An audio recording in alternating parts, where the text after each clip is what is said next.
বিচার প্রক্রিয়ার নামে ঠন ঠনাঠন চলছে। বিচার প্রক্রিয়ার যে গতি, সেই গতি দেখলে কচ্ছপও মাঝে মাঝে লজ্জা পায়, এরকম একটা অবস্থা। রাজনৈতিক দলগুলোর ফেইলিয়ারের জন্যই কিন্তু আসলে আমরা দেখতে পেয়েছি স্বৈরাচারী শেখ হাসিনা স্বৈরাচার হয়ে উঠতে পেরেছে। সুতরাং এই রাজনৈতিক দলের ব্যর্থতার জন্যই কিন্তু একটি অভ্যুত্থান হয়েছে। দেখুন, একটা কথা স্পষ্টভাবে বলতে চাই, এই যে ইন্টারিম গভর্নমেন্ট এসেছে, তাদের লেজিটিমেসি আসলে জুলাইয়ের শহীদ আহতরা, এই বাদে তাদের আসলে লেজিটিমেসি অন্য কেউই নেই। রাজনৈতিক দলগুলো রয়েছেন, তারা আসলে স্টেক হোল্ডার, তাদের সাথে কথাবার্তা বলা হয়। কিন্তু রাজনৈতিক দলগুলো যদি মনে করেন যে তারাই বাংলাদেশের নীতি নির্ধারক, তাদের বাদে বাংলাদেশে আর কোনো ভয়েস নেই, তাহলে আমরা মনে করব যে সেই জিনিসটা আসলে ভুল এবং তারা ভুলের মাঝে বসবাস করেছেন। রাজনৈতিক দলগুলোর ফেইলিয়ারের জন্যই কিন্তু আসলে আমরা দেখতে পেয়েছি স্বৈরাচারী শেখ হাসিনা স্বৈরাচার হয়ে উঠতে পেরেছে। প্রত্যেকটি নির্বাচন আসলেই দেখা যায় অনেক ধরনের রাজনৈতিক কর্মসূচি দেওয়া হয়েছে, কিন্তু রাজপথে আমরা তার সফল কোনো প্রয়োগ দেখতে পারিনি। এমনকি 7ই জানুয়ারির নির্বাচনের আগের দিনটাতে পর্যন্ত 6 তারিখে বাংলাদেশে খুব কম মানুষ, গুটি কয়েক শিক্ষার্থীরা ঢাকা বিশ্ববিদ্যালয়ে প্রতিরোধ করেছিল। এই বাদে কোনো রাজনৈতিক দল প্রতিরোধ করতে পারেনি, যাদের মাঝে আমরা ছিলাম।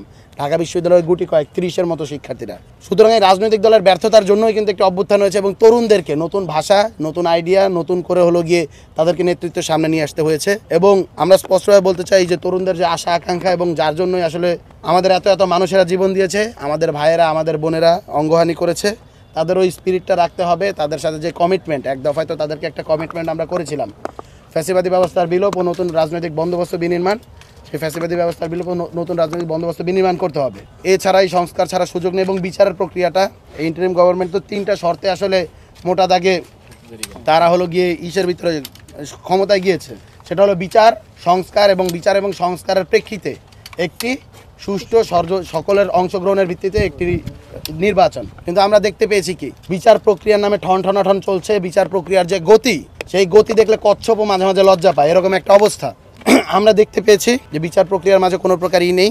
রাজনৈতিক দলগুলোর ছত্রছায়ায় আওয়ামী লীগ আবার পুনর্বাসিত হচ্ছে। এই ধরনের কার্যক্রমকে আমরা তীব্রভাবে নিন্দা জানাচ্ছি এবং বলতে চাচ্ছি, কালসাপ যতই কিনা সুন্দরভাবে সাজুক, যতই নতুন রূপ ধারণ করুক, কালসাপের নেচার, সে ফনা তুলবে, সে ছবল দেবে।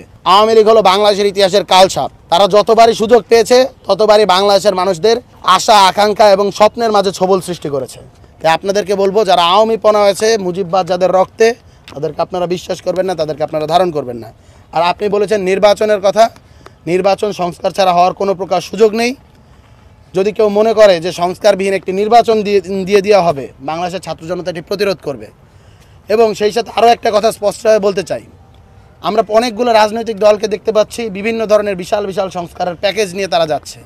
আমরা এটাও বলতে চাই, সংস্কার একটি চলমান প্রক্রিয়া, যেরকম সত্য সেইভাবে মৌলিক সংস্কার ব্যতীত আমাদের একটি নতুন করে সংসদে যাওয়া, নতুন করে একটি নির্বাচন হওয়ারও কোনো প্রকার সুযোগ নেই।